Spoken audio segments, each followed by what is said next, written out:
cacti, the stillness of night. In the vast cathedral, Martin's mop swept over the marble floor, a soft whisper resonating through the sanctity. Each stroke seemed to cleanse more than dust. It soothed the turbulent thoughts in his heart. Night enfolded him, stars twinkling through stained glass, casting pale gold on the altar. The intricate carvings on pews bore witness to generations of prayers. Cool air touched his skin, a comforting embrace and a reminder of solitude.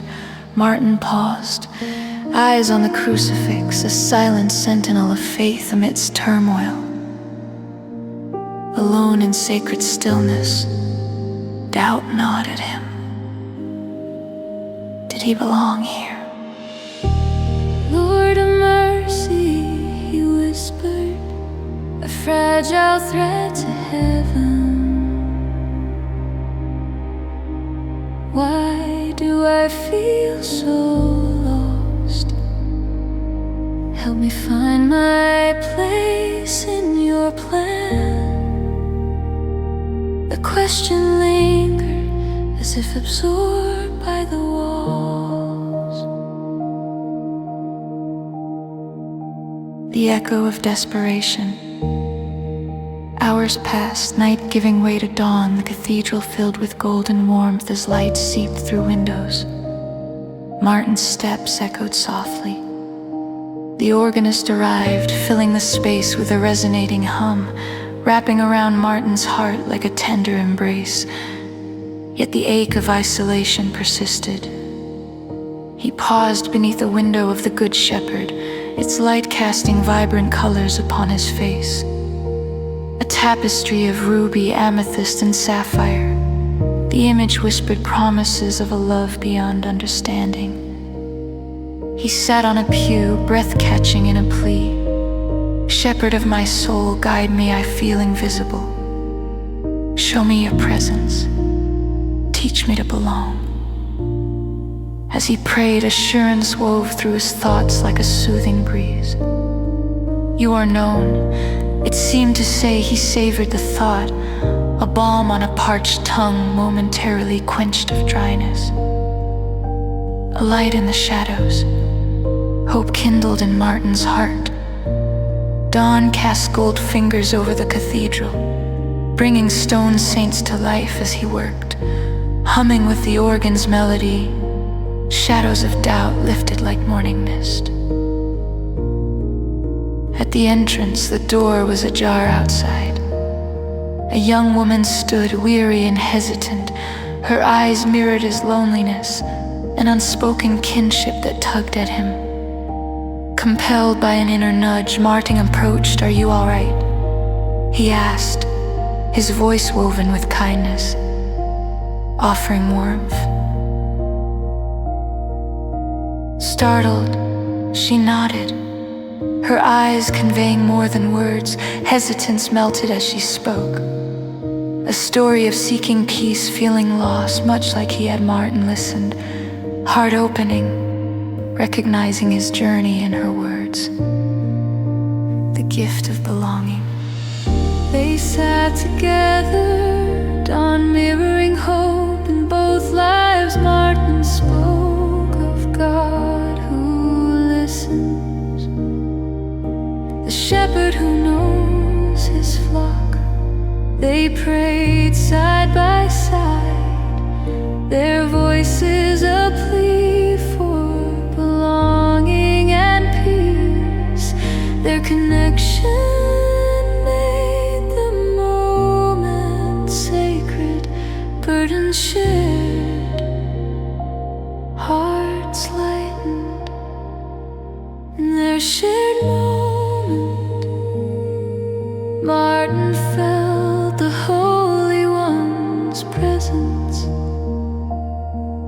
not just in the cathedral's vastness, but in their shared humanity. His crisis transformed, reaching out his prayer. Martin understood as prayers danced on cathedral walls that love is the better way,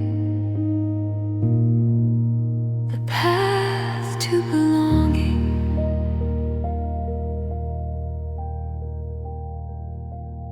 Lord of mercy,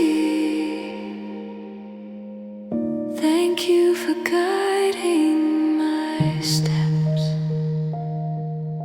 for showing me the light of love,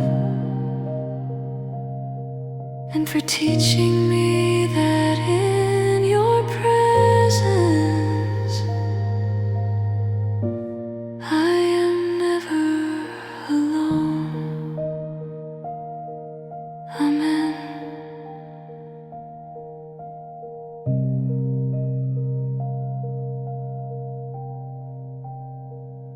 Amen.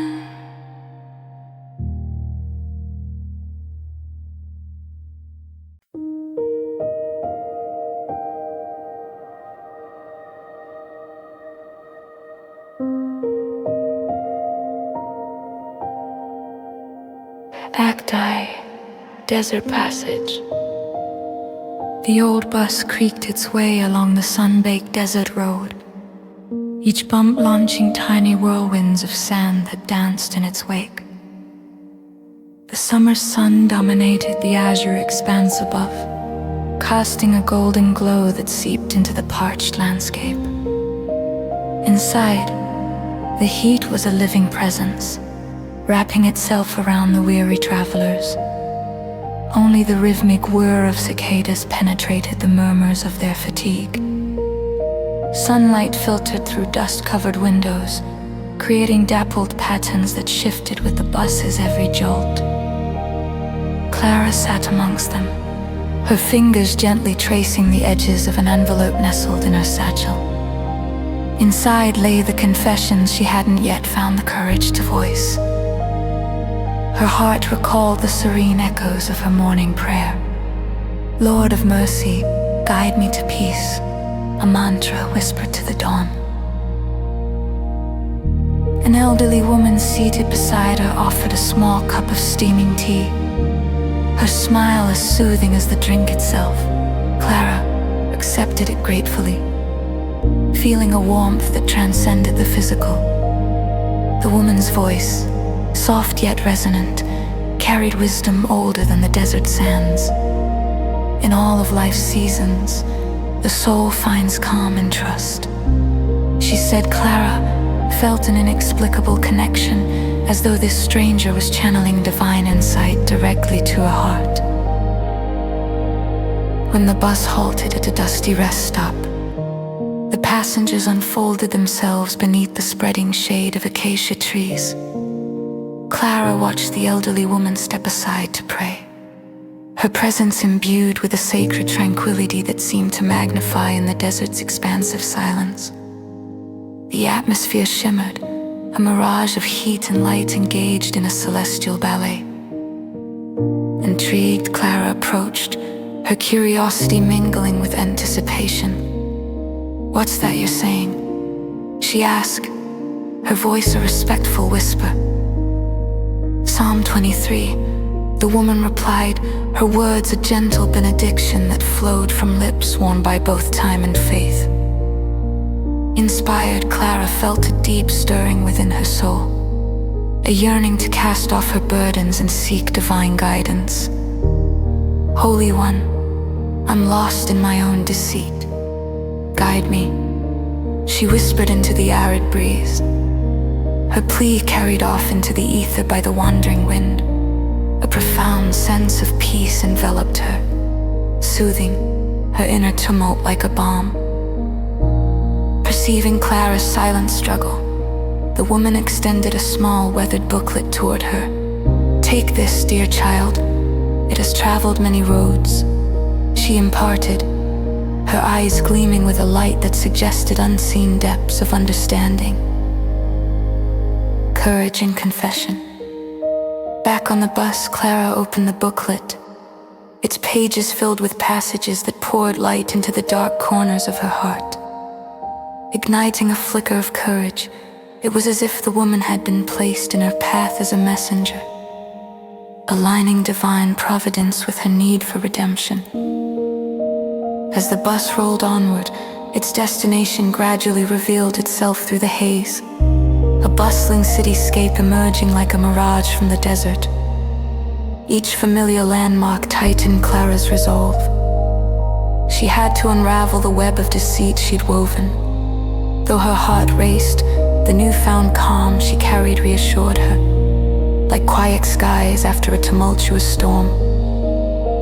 Before she descended, Clara turned to thank the elderly woman, her voice imbued with sincerity. "Thank you for showing me how to trust." The woman's knowing nod was her reply. "The shepherd of your soul never leaves your side," she reminded, a parting gift of assurance. A leap into light once home, Clara stared at her phone, fingers hesitating above the screen. Drawing strength from her earlier prayers, she offered up another silent plea for courage, then dialed her sister's number to confess her hidden past.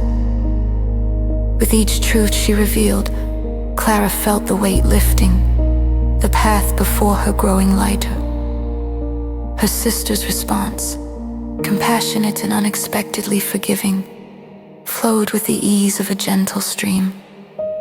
Clara understood, and that God's guidance had prepared both their hearts, weaving their stories into the intricate tapestry of His design. Gracious God, shepherd of my soul, in your vast mercy, you guide my heart to truth. Grant me strength to walk in your light, and in your word find peace evermore.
Restoration at dawn.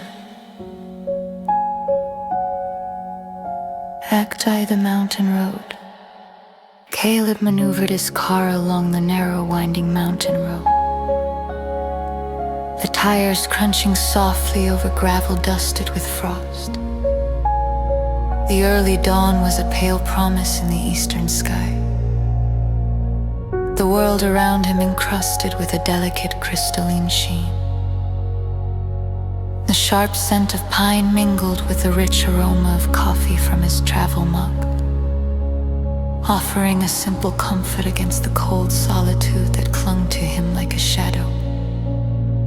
Beside him, on the passenger seat, lay an unopened letter, a heavy reminder of unsaid words penned to a father he hardly knew, a plea for understanding and connection. The letter remained unsent, buried under layers of pride and unresolved hurt, a testament to the chasm that had grown between them. His heart mirrored the winter landscape, barren and silent, yet holding the potential for renewal. Caleb pulled over at a lookout point, where the horizon was slowly catching fire with the first light of the day. He stepped out onto the gravel, crunching underfoot, the mountain air sharp and biting against his skin. His breath hung in the air like prayers he longed to release, forming ethereal clouds that dissipated into the vastness above.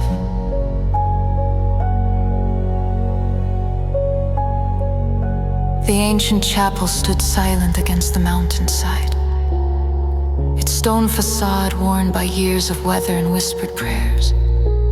Caleb approached with a mix of reverence and desperation, pushing open the creaking wooden door. A groan of tales from those seeking solace echoed in its wake inside.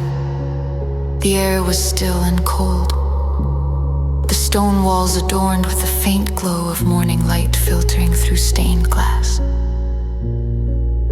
He knelt on the cold stone floor, his breaths misting visibly, each exhale a silent plea. "Lord of mercy," he whispered, his voice breaking the profound silence. "I am lost, I need your guidance. Help me find the words I cannot speak alone." His plea was a crisis prayer cast into the vastness, bearing the weight of harsh words exchanged in the growing distance from the father he longed for as an anchor in his life. In the stillness, Caleb sensed an unexpected warmth, a divine whisper that conveyed nothing yet promised everything, a deep assurance that he was heard. The turning call, a single candle flickered on the altar, its flame casting soft, dancing shadows across the chapel's stone walls. Caleb sat back, the words of his letter resonating within him with newfound clarity. With trembling hands, he pulled it from his pocket, eyes skimming over the lines of pain and the unseen love stretching across time. The letter felt less like a burden and more like a key, a turning point in a story that had yet to be written. His heart sensed the thawing reassurance akin to spring blossoms breaking through the frost, touched by divine love. He let go of fear and embraced the possibility of change. Caleb left the chapel, his spirit lifted, resolved to make things right. Walking back to his car, he dialed his father's number with a calm deliberation he hadn't known before. Each ring was a heartbeat echoing closer to reconciliation. When the call connected, Caleb listened to the familiar, weathered voice, a vessel of stories, struggles, and unspoken affection. "Dad," he began, words tumbling freely now, freed by prayer. "I'm sorry.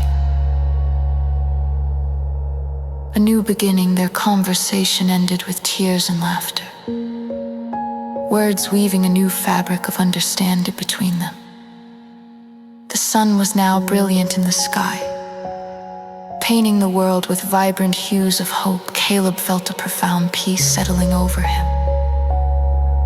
Like summer's warm embrace, forgiveness was a gentle breeze, lifting long-held weights from his heart. Winter in his heart melted away, revealing paths forward that he had never dared to imagine. As Caleb drove down the mountain, the road now felt like a path to healing, each turn bringing him closer to restoration.